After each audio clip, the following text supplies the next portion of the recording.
Hello viewers, அனைவருக்கும் வணக்கம். Welcome to Gomathi's. தெரிஞ்சுக்கலாம் வாங்க. இன்றைக்கி நம்ம ஒரு வித்தியாசமான துவையல் இல்லைனா சட்னி அப்படின்னு சொல்லலாம், அது செய்ய போகிறோம். இது வந்து ரைஸ்க்கு மட்டும் இல்லாமல் இட்லி தோசைக்கும் ரொம்ப சூப்பராக இருக்கும். சப்பாத்தி அண்ட் பூரி கூட ஒரு ஊறுகாய்க்கு பதிலாக அதை வச்சு சாப்பிடலாம். வாங்க எப்படி பண்ணுறதுன்னு பார்க்கலாம். ஒரு முள்ளங்கி, பெரிய முள்ளங்கி இல்லைனா ஒரு 1/4 கிலோ எடுத்து வச்சுக்கலாம். கருவேப்பிலை, கொத்தமல்லி, சாம்பார் வெங்காயம், ஒரு தக்காளி எடுத்து வச்சுருக்கேன். இந்த கருவேப்பிலை ஆஞ்சு கொத்தமல்லியை குட்டி குட்டியாக கட் பண்ணிடலாம். தக்காளி வந்து 1 போட்டிருக்கேன், ஏன்னா கொஞ்சம் புளியும் போட போகிறோம். ஸோ இது ஒரு தக்காளி போகிறோம், எனக்கு சரியாக இருந்தது இந்த அளவுக்கு. அதையும் நறுக்கிட்டு இந்த சாம்பார் வெங்காயத்தையும் உரித்து க்ளீன் பண்ணி நறுக்கி வச்சுடுவோம். ஏன்னா வதக்கிறது சீக்கிரம் வதங்கிடும். அதுக்காக இதுக்கு பதிலாக பெரிய வெங்காயம் வேணுனாலும் சேர்த்துக்கலாம், 1 or 2. இப்போ முள்ளங்கியை நல்லா தோல் சீவிட்டு இதையும் சின்னதாக கட் பண்ணி வச்சுக்கலாம். கொஞ்சம் ஸ்லைஸாகவே கட் பண்ணி வச்சுக்கலாம், சீக்கிரம் வதங்கிடும். இப்போ வந்து என்ன பண்ணலாம்னா வெஜிடபிள்ஸ்லாம் ரெடியாக இருக்குது. இப்போ இந்த துவையல் இல்லைனா சட்னி பண்ணுறதுக்கு தயாராகிடலாம். ஒரு கடாயை சூடு பண்ணி கொஞ்சம் 1 டீஸ்பூன் எண்ணெய் விட்டுப்போம்.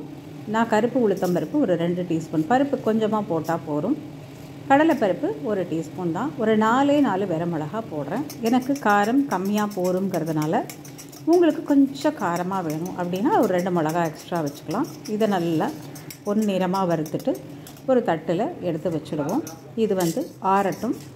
இது ஆறுறதுக்குள்ளே நம்ம வெஜிடபிள்ஸ் எல்லாம் வதக்கிடலாம். இந்த சட்னி வந்து ரொம்ப டேஸ்டியாக இருக்கும், ரொம்ப வித்தியாசமாகவும் இருக்கும்.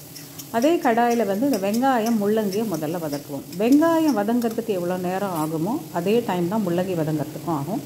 கொஞ்சமாக எண்ணெய் வேணால் ஆட் பண்ணிவிட்டு, கொஞ்சம் எண்ணெய் போகிறோம், ரொம்ப எண்ணெயும் வேண்டாம்.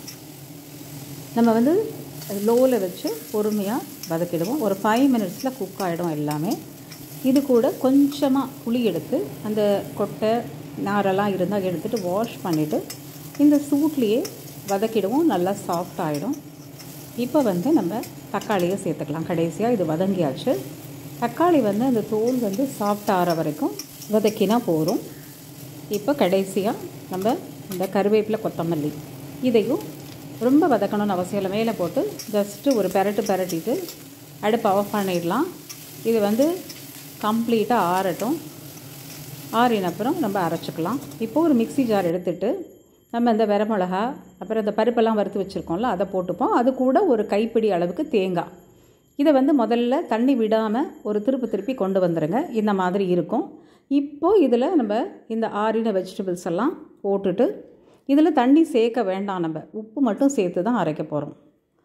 இந்த காயில் ஒரு ஈரப்பசை இருக்கும், அதிலே அரைஞ்சிடும்.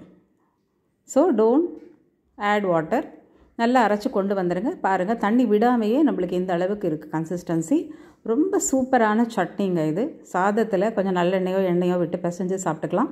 முள்ளங்கியில் ஹெல்த் பெனிஃபிட்ஸ் ரொம்பவே ஜாஸ்தி இருக்குது, அதனால் கண்டிப்பாக சேர்த்துக்கோங்க. பிடிச்சிருந்ததுன்னா லைக் பண்ணுங்கள், ஷேர் பண்ணுங்கள், சப்ஸ்கிரைப் பண்ணி வச்சுக்கோங்க. உணவே மருந்து. Health is well. Stay healthy viewers. Thanks for வாட்சிங்.